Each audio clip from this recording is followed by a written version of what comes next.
Imagine waking up one morning to find the banks are closed, not just for a holiday, but indefinitely. And when they finally reopen, a huge chunk of your savings over a certain limit is just gone. This isn't a movie plot. For thousands of people in Cyprus in 2013, this was a terrifying reality.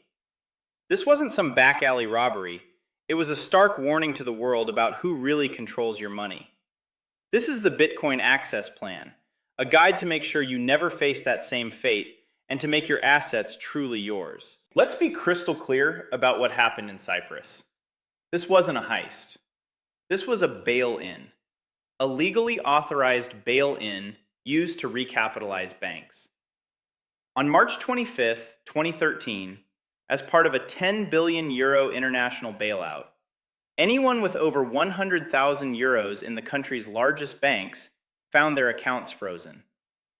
For those at Laiki Bank, the country's second largest, any deposits over the insured limit were essentially wiped out. At the Bank of Cyprus, depositors saw around half of their savings above 100,000 euros seized and forcibly converted into bank shares, equity that was, at the time, incredibly risky and trading for pennies on the dollar. Imagine checking your bank balance and seeing around half of your life savings just gone. Not because you spent it, but because a committee decided your money was the solution to their problem. This disaster pulled back the curtain on a scary truth of our financial system: counterparty risk. Simply put, counterparty risk is the danger that the other side of a deal won't hold up their end of the bargain. When you put money in a bank, you aren't storing it in a personal vault. You're making an unsecured loan to the bank. You become their creditor. That number you see on your banking app, it's not your money. It's an IOU. It's a promise from the bank to pay you back. The Cyprus crisis was a catastrophic, large-scale failure of that promise. And this brings us to the critical point. If you hold Bitcoin on an exchange, you're making the exact same kind of trade. You don't actually own Bitcoin. You own an IOU from the exchange. You're trusting a centralized company to give you your Bitcoin when you ask for it. The spectacular collapses of firms like FTX, Celsius, and BlockFi weren't government bail-ins.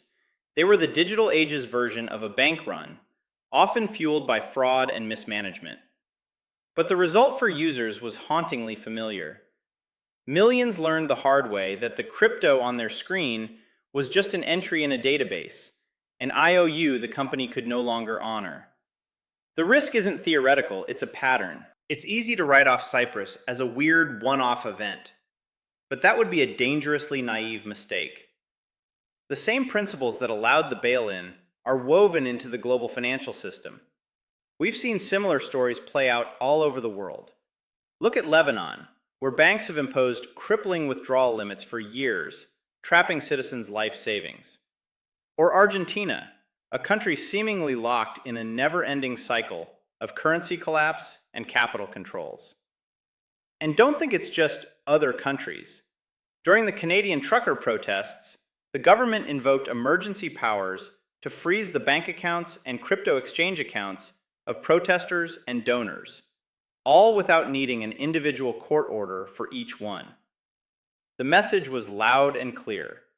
If your financial activity is deemed unacceptable, your access can be shut off. The point isn't your politics. It's that access can be turned off when authorities decide it can. The weakness in the system isn't just about one bank failing. It's about the fact that the rules governing your money can be rewritten overnight without your consent. You are always the counterparty to a larger entity, a bank, a company, a government, that can default on its promise, whether through incompetence, malice, or self-preservation. That is the fundamental vulnerability of trusting a custodian with your wealth. So, what's the answer? How do you get off a playing field where someone else always makes the rules? This is where we have to completely change how we think about money. For centuries, holding wealth meant trusting a third party, a king, a government, a bank. Bitcoin is a radical break from that model. Think of it not just as an investment, but as a technology for true ownership. For the first time in history, we have a digital bearer asset. You can hold it yourself, directly, without asking for permission. It's property rights, enforced by math. This is possible through public key cryptography, but you don't need a math degree to get the big idea. It all comes down to a simple mantra you'll hear again and again. Not your keys, not your coins. When you set up a proper Bitcoin wallet, you're given a unique secret, your private keys, often represented as a 12 or 24-word seed phrase. Think of this phrase as the master key to your Bitcoin. If you control it, and only you control it, then you are the only one who can access and move your funds. There's no intermediary to say no. There is no direct counterparty you're beholden to. There is just you and your property. This is the turning point. This is the path to financial sovereignty. If this idea of true financial sovereignty is starting to click, and you want to keep learning how to protect what's yours, take a second to subscribe to the channel. We go deep on this stuff every single week. Now let's get into the plan. The Bitcoin Access Plan is a simple framework for taking back control. It's not about being a tech genius. It's about having a clear, step-by-step approach. The plan is built on two ladders, the amount ladder and the custody ladder. Part 1, the amount ladder, how to think about your money. First, let's sort our funds by how much risk we're willing to take.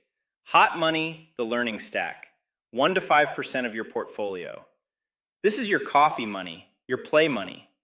The amount should be small enough that if you lost it all tomorrow in an exchange collapse or a simple mistake, it wouldn't sting. This is the only portion of your Bitcoin you should even think about leaving on an exchange for convenience. Meaningful savings, 5% to 50%. This is the money that matters. Your long-term savings, the wealth you worked hard for. Losing it would hurt, a lot, but it wouldn't be a life-ending catastrophe. This money must be taken into your own custody. Never lose this money, over 50%.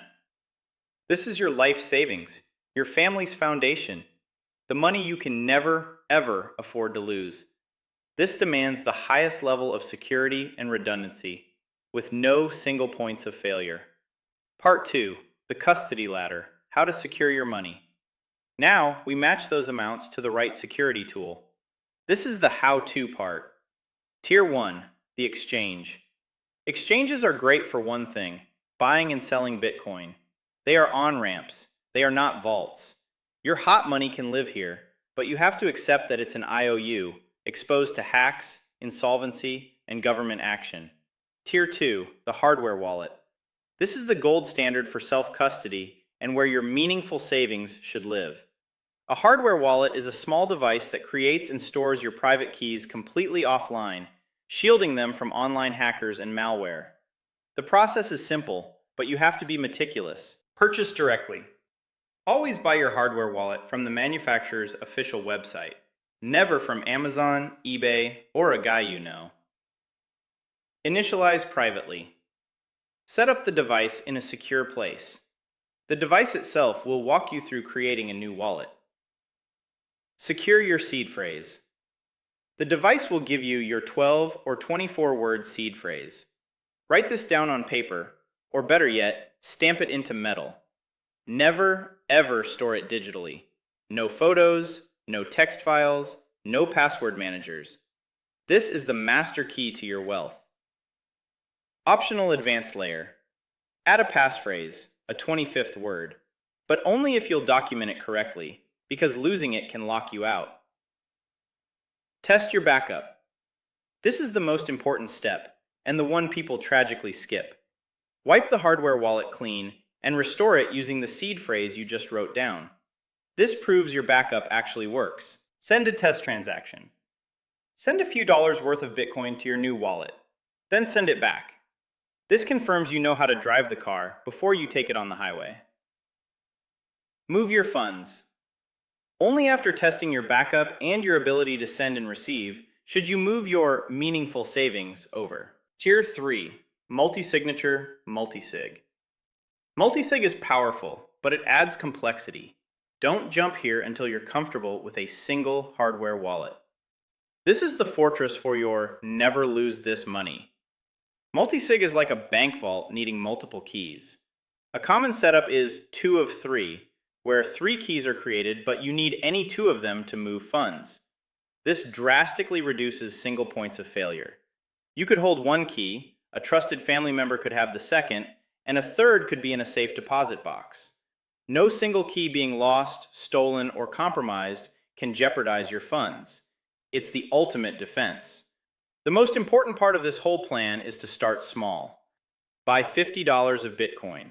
Send it to a hardware wallet. Get comfortable when the stakes are low. Confidence comes from experience, not from taking a blind leap of faith with your life savings. A good plan anticipates how it can break. Let's walk through the 5 main ways you can lose your Bitcoin and how to stop them. Failure 1. Counterparty risk. We've covered this. The solution is the custody ladder. You beat it by getting your Bitcoin off the exchange and holding your own keys. Failure 2. Device loss or damage. What if your hardware wallet is lost, stolen, or run over by a car? This is a common fear, but easy to fix. The device is disposable. The seed phrase is everything. Your secure backup lets you recover your entire wallet on a brand new device. Failure 3. Seed phrase loss. This, sadly, is how many people lose their Bitcoin forever. The solution is redundancy. Create multiple, verified backups of your seed phrase.